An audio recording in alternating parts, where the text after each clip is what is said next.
Há 2 anos atrás, eu fui caçar com meu pai e seu melhor amigo, meu tio. Meu pai e meu tio caçavam há 35 anos. Geralmente alces, alguns bisões e eventualmente uns cervos, caso os alces não dessem certo. Eles sempre compravam as licenças de caça para esses animais e um urso cada, em caso de necessidade.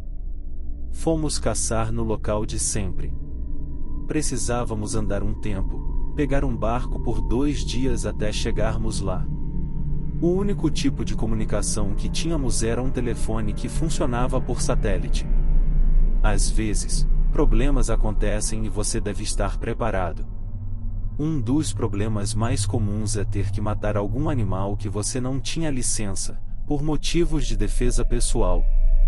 Geralmente, as autoridades entendiam o ocorrido.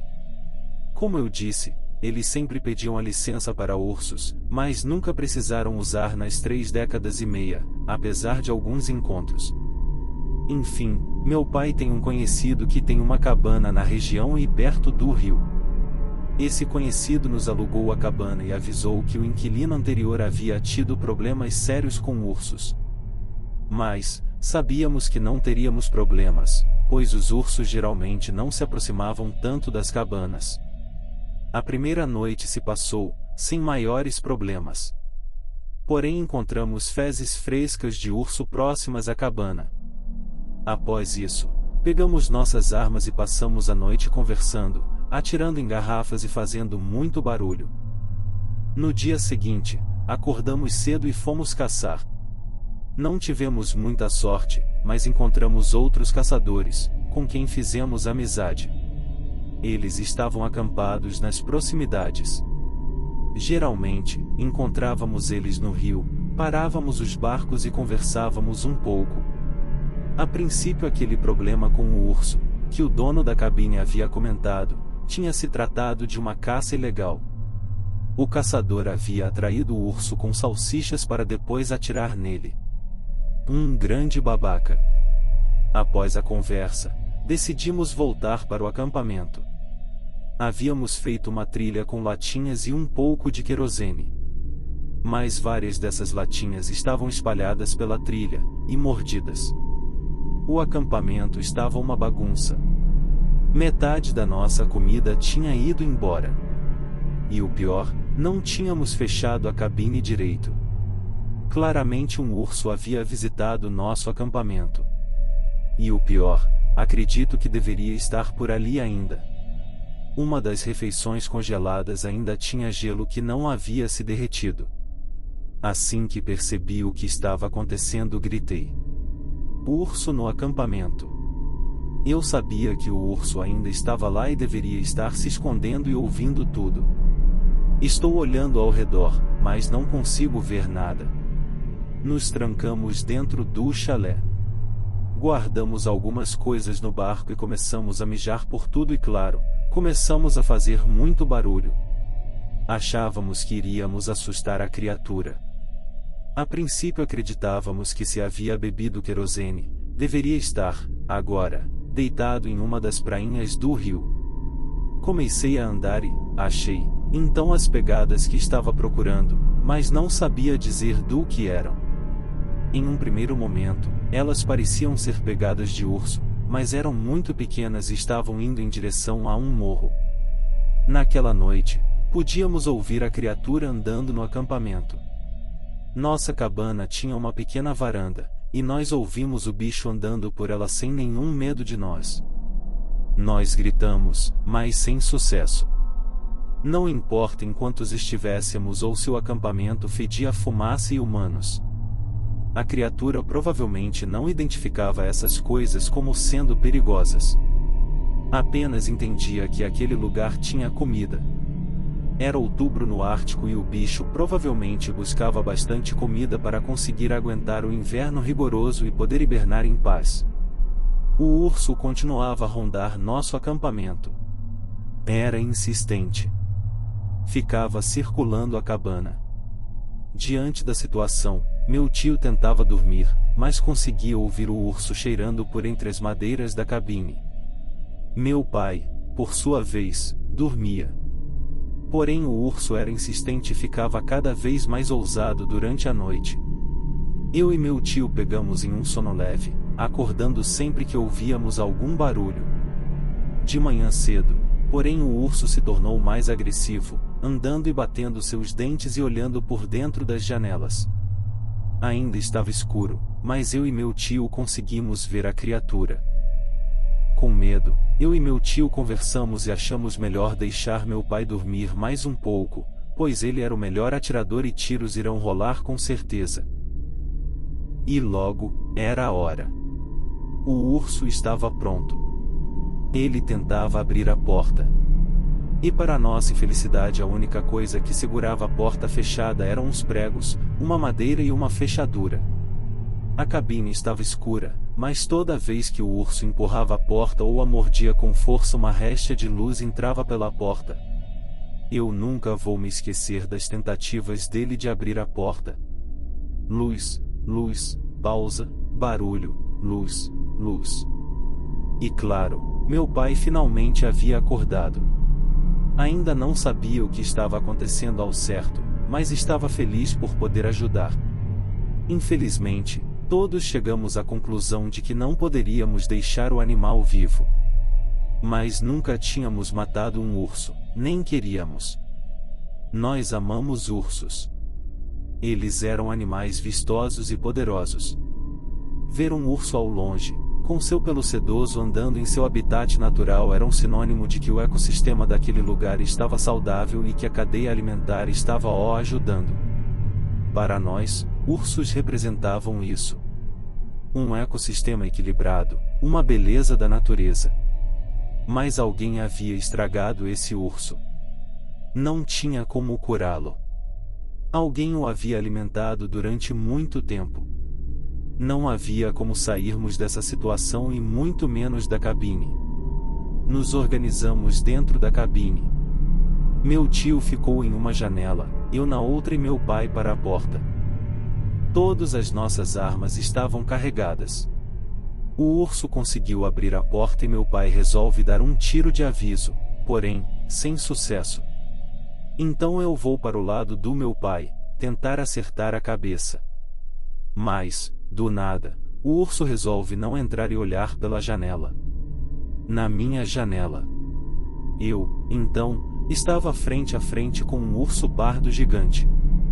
Ele tinha olhos marrons e pupilas pequenas e estava sobre as 4 patas. Centímetros de distância. A única coisa que nos separava era uma janela. Eu comecei a pensar nas coisas dando errado, e eu me machucando feio, machucando meu pai, e então pensei no sofrimento que a minha mãe iria sentir. E, após isso, comecei a sentir raiva. Muita raiva. A audácia desse urso de não fugir quando teve a chance. Bati minhas mãos sobre o vidro e fiz barulhos. E sabem o que esse urso fez? Nada. Só me encarava de volta, me dando as costas, e foi em direção à porta, quando escuto meu pai gritar. Agora. Meu pai estava na varanda, apenas de cueca, botas e seus óculos. Ele alinhou sua arma e atirou. Acertou o que acreditamos serem os pulmões do urso. O urso então caiu. Aproveitamos então, para atirar na cabeça e acabar com seu sofrimento. Atiramos e ele morreu. Colocamos então a permissão nele. E então, anestesiados, fomos tomar um café e pensar o que faríamos então. Nos sentíamos péssimos e choramos. Teríamos que deixar a carcaça do urso lá. E tentamos nos assegurar de que não fomos responsáveis pelo que houve, visto que nunca alimentamos um animal desses, mas tentávamos ser ainda mais responsáveis. Removemos a cabeça e levamos a carcaça para longe da cabana e, próximo da onde sabíamos ter alguns lobos. A caçada continuou normalmente sem maiores surpresas. Pegamos o alce. Nos dias finais, a patrulha chegou e nos perguntou das permissões. Mesmo tendo as permissões, nós contamos à patrulha o que houve. Estávamos envergonhados e muito mal pelo ocorrido. Mas, A patrulha nos assegurou que estava tudo bem e que agimos de forma correta. Eles nos ajudaram com a cabeça do urso e onde dispensá-la. Vamos guardar a memória daquele urso para sempre. Seu comportamento de confiança próximo aos humanos não era natural, quase não parecia como um urso.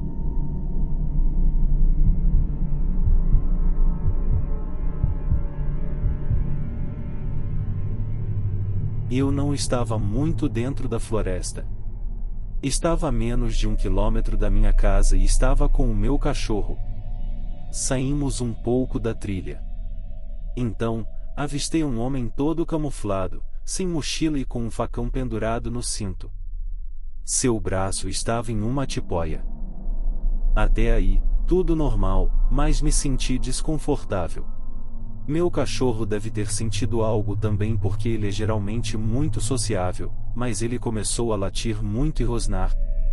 O homem veio até nós e nos disse que estava andando de uma cidade para outra, o que eu achei estranho considerando que ele estava sem mochila. Do nada ele começou a dizer coisas como seu cachorro não deve gostar de mim por causa dos óculos de sol, como estava machucado e como eu poderia ajudá-lo a voltar para a cidade. Eu disse que iria me atrasar para o jantar e tentei voltar para a trilha. Do nada escutei vários gritos da minha mãe me mandando voltar para casa. Ele então obviamente se afastou e ficou assustado. Eu gritei de volta para minha mãe e comecei a voltar para casa. Mas no que eu virei para ver se essa pessoa iria me seguir, ela desapareceu. Talvez não seja nada, mas não seria normal se despedir? Enfim, esse cara tinha um jeito de maluco. E eu estou feliz por ter meu companheiro Vole comigo.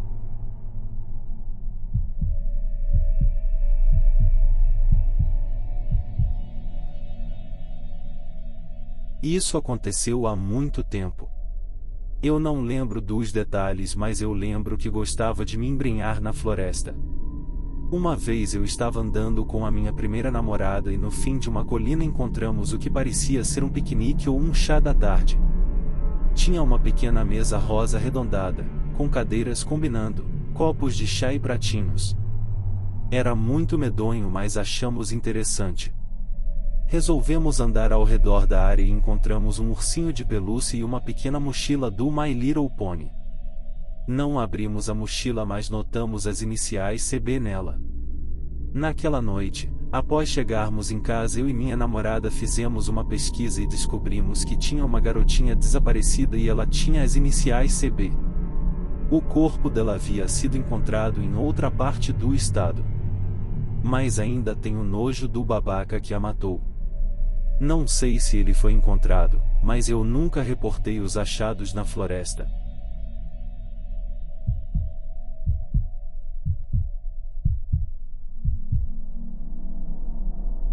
Primeiramente, eu vivo em uma área muito rural, em pequeno vilarejo de talvez 10 a 15 casas, mais próximo à rodovia. Você consegue dirigir até lá em aproximadamente 5 minutos, também a 10 minutos da cidade mais próxima.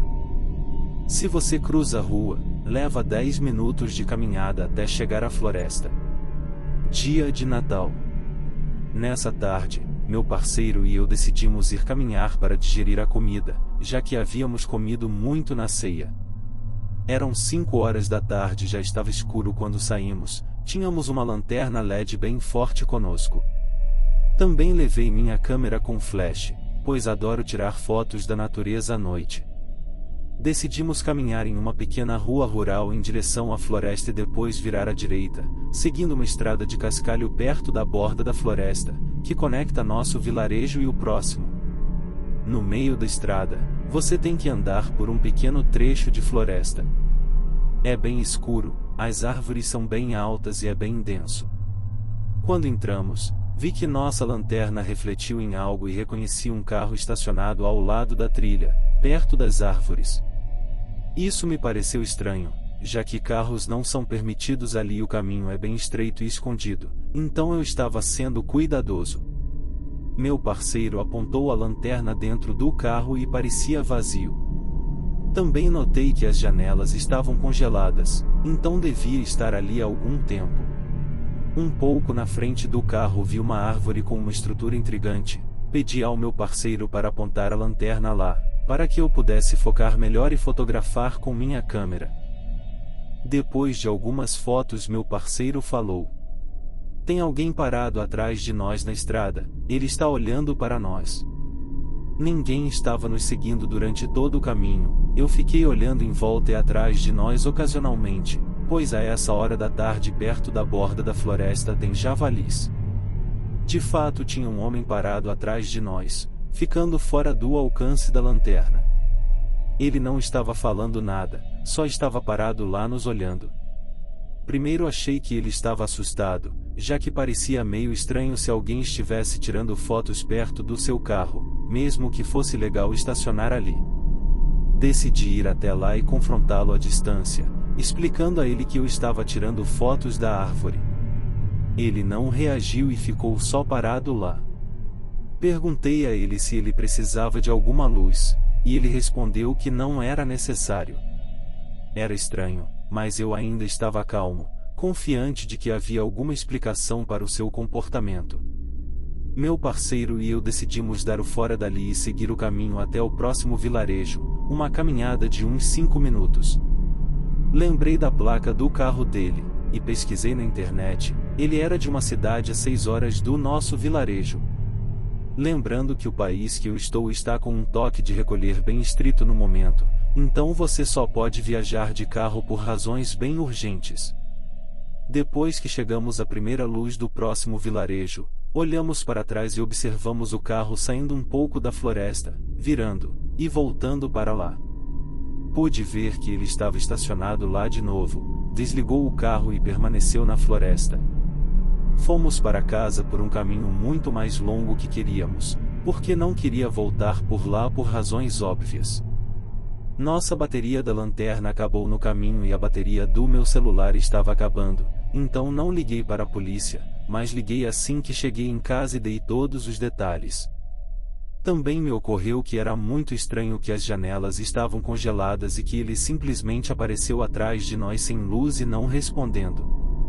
Ele parecia realmente estar tentando chegar escondido quando eu estava parado tirando fotos. Acho que tive muita sorte de estar com meu parceiro, a câmera e a lanterna comigo. Não quero imaginar o que poderia ter acontecido se eu estivesse sozinho. Quando contei ao meu amigo, ele teorizou que talvez ele estivesse espiando as casas perto da floresta, já que você pode observar os terrenos sem ser visto de lá. Talvez planejando um assalto ou algo pior.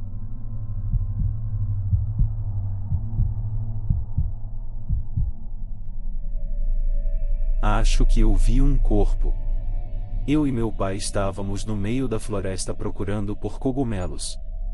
Eu deveria ter uns 13 anos e achei um saco de lixo que cheirava muito mal. Como eu disse, estávamos no meio da floresta. E, infelizmente, era da cultura deixar alguns bichos de estimação mortos em florestas. Mas, ninguém iria tão longe dentro da floresta para deixar um animal. Eu, idiota, resolvi encostar no saco e eu juro que eu senti um cotovelo humano.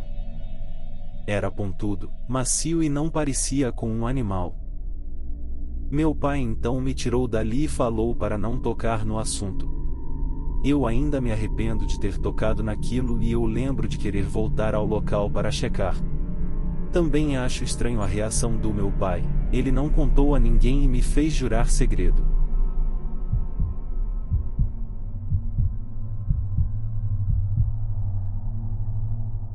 Eu morava no Texas, próximo a uma densa floresta.